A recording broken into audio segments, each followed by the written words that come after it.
Okay, so today we are going to be reviewing two books. We have the... Okay, so today we're going to be reviewing two books. We have The People We Meet on Vacation, which is a romance, and The Great Alone, which is a historical fiction. We're going to start here, spoiler-free, and then we're going to go here, spoiler-free plus a little bit of spoilers. Timestamps in the description if you want to skip around. Okay, People We Meet on Vacation. So this is a romance. It's a friends to lovers, which is the only thing I love. That's not true, but you are pretty guaranteed for me to like it if you do that trope. Two best friends who have known and loved each other. I mean, loved by like friends. They've been very close friends since college, and they are now adults. I don't really know how old. 30s probably. Anyway, her job is to travel and vacation and then write about it and give tips on how to make a trip to this location fantastic.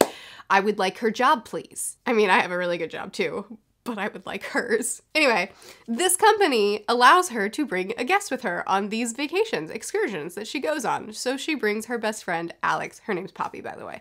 She brings her best friend, Alex, for all of them. They go on these trips. They have a blast. It's wonderful. They're best friends. 2 years ago, they had a falling out. We don't know why or what or who or how, but we'll lead up to it. So we get flashbacks to their previous vacations and previous trips that they've had together because they don't live in the same location anymore. I should have mentioned that. He lives in their hometown and she lives in New York. So these vacations are pretty much the only time that they get to see each other anymore. So we get their past vacations and time together, and then we also get present day, this last vacation, because this is the final chance for them to like rekindle their friendship after it's been burnt out for reasons. So we go back and forth between then and now, which I like that. I like that setup. I think it splits things up really nicely. And we lead up to the big what messed them up, and the now of her trying to make sure that they'll be okay again. And romance. I like Poppy a lot. She is quirky, oddball, completely unabashedly herself, and Alex is composed, straight-laced, always looking out for others, and he only really is fully himself around her. They have a beautiful, beautiful friendship, and when it blossoms into more, which I don't feel like that's a spoiler, you know it's a friends to lovers book by the back description. I also found the blossoming into more very, very satisfying. That's probably all I need to say about it, if I'm honest, because you just gotta experience it, I guess. But I will say that I really, really enjoyed it. I think one thing that oftentimes kind of puts me off to a lot of romance is it leans, or a lot of the romance that I've read, leans heavily on the miscommunication trope. We're not gonna talk, we're not gonna be adults, we're not gonna be mature, we're just gonna make assumptions and then let that blow the world up. And I don't like it. I feel like it's realistic. We as humans are bad communicators unless we learn to do better. So it makes sense, and we tend to read too much into things. It works. I mean, it makes sense, but it's not fun to read about when it's on an explosive level. So I really appreciated this book because it used miscommunication at a realistic amount. Like, this is what humans would do, but never exhausted it. It was used very minimally.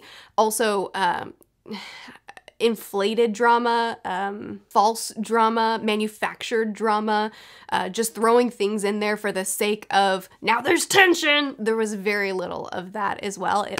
It was just really cute, and the little roadblocks that they hit felt realistic and didn't drag out too long. It was just a sweet story, and I enjoyed it a lot. I read this with friends, which made it even more fun, but I read almost everything with friends because I'm not a solo reader. Then we have The Great Alone, which is a historical fiction. This takes place in Alaska. I'm gonna need a refresher. Oh, 1974. Huh. So this takes place in Alaska, in 1974. As was just said, and it follows a family at first, especially. Mom, dad, and daughter. The daughter, Lenny, is our main character. So dad has come back from the war with PTSD, with a lot of trauma and issues. He's afraid of the dark. He's become violent. He's become abusive. He's become unpleasant. Just generally someone that we don't like too much and are sad that Lenny has to deal with. Her mom also has major issues.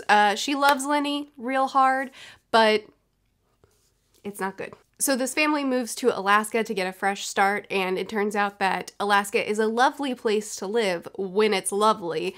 And in the wintertime, especially in 1974, when I don't know, there weren't as many resources, and especially in the area where they're in, which is a more rural area, winters are hard. You have to prepare for winter all year round, including hunting and getting your lodgings ready because you're not going anywhere, and you're going to have to survive off of what you've gathered throughout the rest of the year. Winters are also hard because winters are dark in Alaska, and darkness isn't good for Lenny's dad. So this book is extremely environmental. There's a lot of focus on Alaska, what it looks like, what it feels like, what the experience of living there in this time was. A lot of focus on the community that they build, the people that they meet, and what they do to survive in Alaska. It's extremely environmental. You feel like you're there. You feel like you're a part of the landscape, and it's kind of like a survival story. Survival in Alaska as well as survival in a family of abuse. It's a really close look into that abuse, and I think that Kristin Hannah handled it with delicacy, grace, and she showed it in a very raw and brutally honest way, while still, I think she handled it perfectly. Now, here's the con. I didn't like the second half nearly as much as the first half. An event happens, there's a huge tonal shift. I didn't like the tonal shift. I didn't like the second half nearly as well. I'm going to dive into spoilers to talk about that, and then I'm going to give my final thoughts after I kind of clarify what I'm talking about a little bit more. So timestamps in the description, jump to final thoughts if you want to skip the spoilers. But here's the spoilers. So I, pretty much at the point where Lenny turns up pregnant is the point where I fell off a little. There's just so much that happened. It shifted from a very close personal look into surviving Alaska and surviving abuse, and it shifted from that into a series of very dramatic events. She fell and Matthew fell. Matthew incurred brain damage, and now Matthew is held up in the hospital, can't communicate, can't really seem to interact at all. Immediately after that, she turns up pregnant. She tells her dad. Her dad starts beating her. Her mom shoots her dad, and they decide to get rid of the body instead of, going to authorities, which it's said over and over again that it's because the court systems don't favor domestic violence, don't do much for domestic violence, which, I don't know, maybe in 1970, 76, 74? I don't remember already. Maybe in that time, domestic violence wasn't treated well in the courts. But also, he was beating a pregnant woman. They maybe would have cared about that? It's fine. It's fine. Anyway. So they decide to get rid of the body because it's a novel, and that's what you do in novels. And then it turns out that means that they have to run. They can't stick around. So now they're back to their hometown. They're rekindling relationships with the grandparents. They have a name change, an identity change. They're undercover. They're not undercover, but, they did have a name change and identity change. She's raising the kid. Then Cora, mom, gets cancer. She dies, but she writes a letter in her last act of kindness to her daughter so that Lenny can go back to Alaska and be free of any consequences, because Cora is taking the blame, mom is taking the blame for everything. So Lenny gets back to Alaska, she retakes back her identity, and then immediately is manipulated into confessing her crimes, and then she's arrested and her child's taken away. And now we're in the court systems, but as soon as the court started, the court is over because Tom pulled some strings with the governor and the case is overthrown and Lenny's free and clear. Then we go back and we see Matthew again, and it turns out that he's recovering and much more able. So then Lenny and Matthew get married and raise their family happily ever after. And I just don't like the tonal shift. It feels like it went from a very close, personal, raw, and honest look into surviving Alaska and surviving abuse into a drama. It honestly, it felt like I was watching a Lifetime movie or a Hallmark movie. It was so much was happening. Some of it very rushed, especially the whole like arrest and court thing.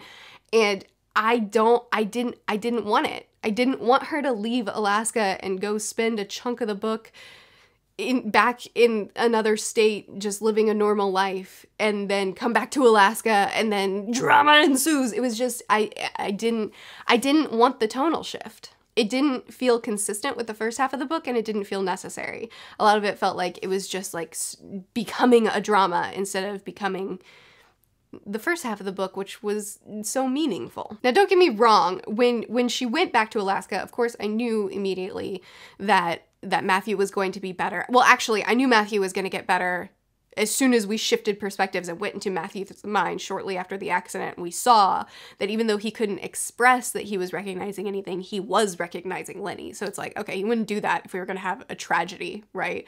He's going to get better in some way, in some capacity.